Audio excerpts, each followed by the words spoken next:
The day has finally come. It feels like a dream to say, but I've played Kirby and the Forgotten Land. I've actually played Kirby and the Forgotten Land. While I want to get back to the game as soon as possible, I just wanted to give you the initial impressions of a massive Kirby lunatic after completing the first world. The footage you're seeing will only cover parts of the beginning and the boss, but I will try to hold back as much spoilers as possible and only talk about things shown in trailers. Please keep in mind that these are just my first impressions. Many things can still change further in the game, and I haven't really thought much about what I've seen in an analytical way. That being said, I will not only gush about everything but also tell you what left me skeptical. And being completely honest here, there isn't much, because even by this time I kinda have the feeling this will be the hugest Kirby game ever. After beating World 1, the first thing I noticed is how much substance the game presented by this point. It feels like I've already seen more exciting elements and moments than in Star Allies as a whole. Please keep in mind that I liked Star Allies, and it's hard to compare these ones since they have different dimensions, but you can really tell they took their time with this one. First things first, the opening. What I really liked about the introduction is how it basically doesn't tell you anything about the plot or antagonist, which is something all the last Kirby games did to an extent.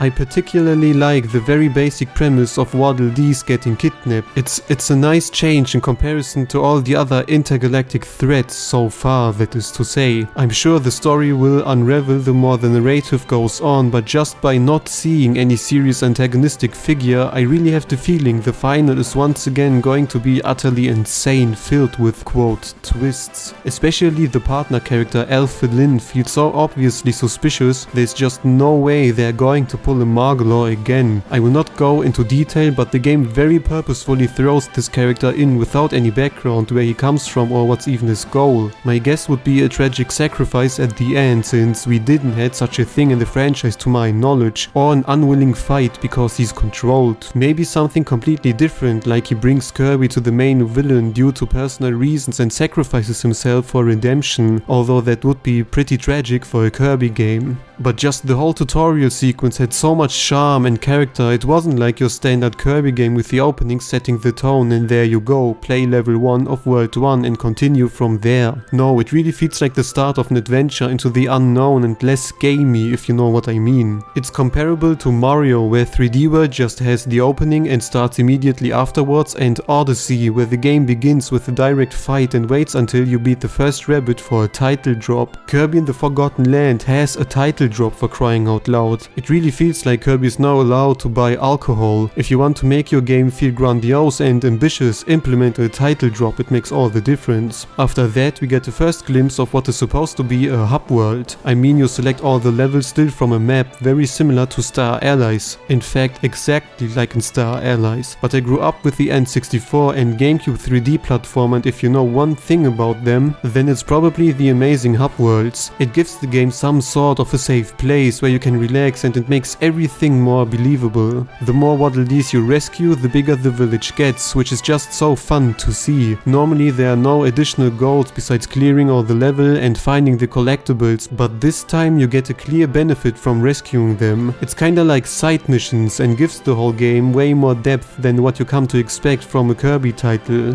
A little detail I really appreciate is how you can enter most of these buildings. It's not like the Waddle Dees standing before the building or you talk basically to the door. No, you enter it like a real shop. The cinema Waddle Dee even asks you to take a seat for yourself if you want to see a cutscene again, which is just one of these little things that differentiates amazing games from good ones. One feature that surprised me probably the most are upgraded copy abilities. In case you haven't noticed, I didn't watch a single thing before the game's release besides the first trailer or play the demo, and had no idea this was a thing. At first I thought they would just change the look like in most Kirby games, but no, there are actually some noticeable differences. Again, it gives the game a secondary activity besides the main game and simultaneously breathes new life into well-known power-ups. But most importantly, it's the first step into proper RPG Kirby, am I right? I have no idea how big this village is going to be, but games with the hub world automatically are way more sympathetic. Might as well talk about copy abilities and controls in general. Being the first proper 3D Kirby game, there had to be changes made in order to adapt to the new third dimension. Generally, the controls feel extremely extremely fluid without being slow like in the most past games. For example, you don't have to tap the control stick twice to run anymore. Kirby just sprints right away, or you can inhale while walking. Another thing I noticed is how you can finally not fly endlessly anymore. The stamina is extremely generous, so no worries here, but it's the first step to make Kirby less overpowered, or just fly over every obstacle. The same goes for shielding and dodging. Shielding works basically the same, but the new dodge roll has no invincibility frames anymore and is way more acrobatic. If you dodge right after an enemy's attack, you trigger a slow motion feature very similar to Breath of the Wild. It lasts just for a brief moment, but adds this extra spice to the movement and combat in general. I'm still not a fan of how you can remain in the shielding position with no real penalty, but overall the controls are much more intuitive in comparison to the past modern titles, and it feels like this isn't their first 3D Kirby game because of the polish. Copy abilities on the other hand really surprised me. I was extremely sure they would just use the blueprint of Battle Royale for the 3DS and maybe add some extra stuff. Much to my confusion, they did not. In fact, the moveset is even simpler than before. For example, there's no extra button for a dash attack like in Battle Royale, because there's no dash attack anymore. Every copy ability basically works like this. You have a standard attack that can potentially result in a multi-hit, like sword for example, and an aerial and charge attack. Of course, some abilities don't follow this exact formula, like fire not having a charge attack, but I think you get the point. Now, initially I was a little disappointed of this weird streamlining due to how expressive the moveset of copy abilities normally is, but again, upgrades circumvent this problem to a degree and shift one expressive movement to different alternatives. Additionally, you have to be aware that this is the first step. There's still a lot of things to figure out, and as it is right now, I had a lot of fun trying out all the skills. Especially the new gun ability fits so perfectly into the new environment and makes perfect use of the additional space. I have yet to see the drill or even more abilities, but going by the shop, there aren't much abilities left I think. You basically get to see 80% of the power-ups in the first world, which can be either underwhelming or alright. I guess it depends on how the upgrades will add value and expand what we know. As it is right now, I think they will do the job. This idea seems to have great potential, but we will see. Much more interesting is the main gimmick of the game, capturing.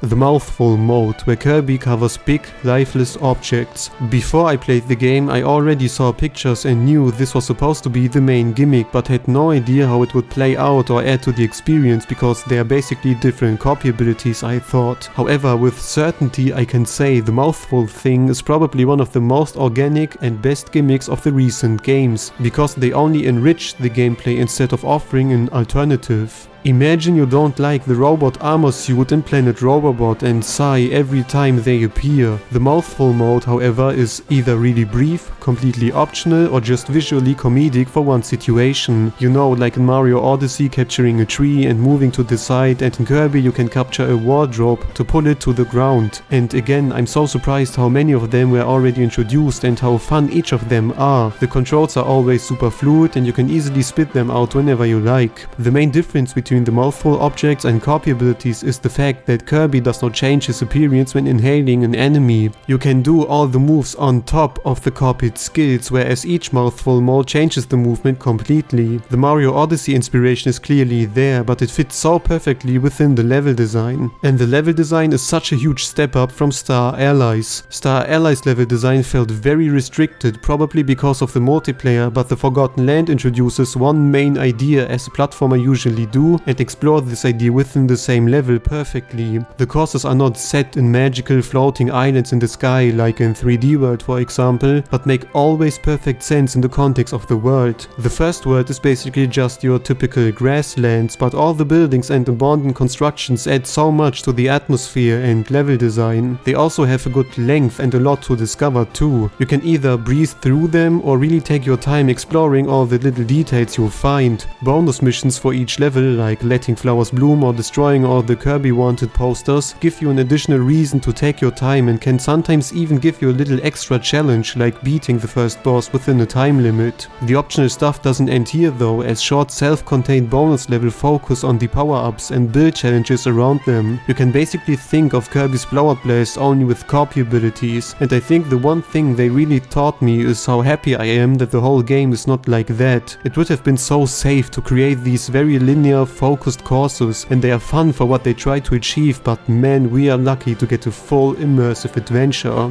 Another thing that kinda reminded me of Odyssey is the art style. You have the classic colorful scenery, but it's mixed with a certain sense of realism, just like Odyssey. The yellow star blocks that you use to inhale and spit at foes have dirt on the surface and are not perfectly clean like candy. It's just a perfect combination of what you come to expect from Kirby and a modern interpretation of the franchise. This leads us directly to one thing that stands out a little bit. Elements in the background will often appear laggy because the game seems to have problems processing everything on the screen at once. You can see this often in games, especially in Pokemon, where the game wants to show you things in the background but has to limit itself in order to do so. The Forgotten Land does that, although enemies or objects are not that far away. And when you consider how often the camera switches perspectives to highlight the background, it feels very weird why they would serve you the struggling performance right in front of your face. Kinda like, look at all those beautiful backgrounds, but please ignore the lagging enemies and objects. It's certainly no deal breaker, at least by now, but I think they could have avoided such a problem. Luckily, this is the one little problem I have with the game so far, because all the rest is just amazingly thought out. The multiplayer is another good example. Although the game focuses on Kirby mainly, Bandana D can just run around and in the worst case will just be teleported towards player 1. On top of that, it seems like he has his own moveset now, because it seems like Spear will not be a standard copy ability. All of his moves are a little more expanded and really differentiate him from Kirby. If you're wondering how the music is, I think I will wait on that. Right now it all sounds appropriately Kirby-like and I might have listened only to a fraction, I suppose. One thing I have forgotten to talk about is the difficulty option at the start of the game. Before you start, the game tries to indicate there's a hard and easy mode right at the start, but that's just a straight lie. The Fresh Breeze mode, I think, is just a mega baby mode, whereas the supposed to be hard mode is the regular game. I really hope there will be a proper hard mode just like with every other Kirby game, but since this one is so different, it's hard to go by usual patterns. Because the whole adventure already feels so packed with stuff to do that I don't even think about post-game modes. I either just scratched the surface on all the features or simply left them out because I could sit here talking just about the first world for a whole hour, to be honest. To wrap my first impressions up, Kirby and the Forgotten Land feels like it was made by one of Nintendo's intern teams, and the first world alone mirrors the quality of a 3D Mario and is polished to no end, which is bizarre because Kirby always was this AA franchise. It always felt like they wouldn't want to go the extra step to let Kirby play with the big boys, but this time is luckily over. Of course I will do a full review, obviously a very detailed one, so I have no idea when this will come out. I'm still conflicted if it should be something not longer than 30 to 40 minutes or just going all out and talking about the game for 2 to 3 hours, because I have a lot of things to say even by now. Let me know in the comments. It doesn't matter if you're a Kirby fan or not, this game is straight out a must-have for fans of Nintendo games or the genre in general, and if the Forgotten Land can keep this standard or becomes even better, I have no doubt this will be the best and most ambitious Kirby game in the franchise.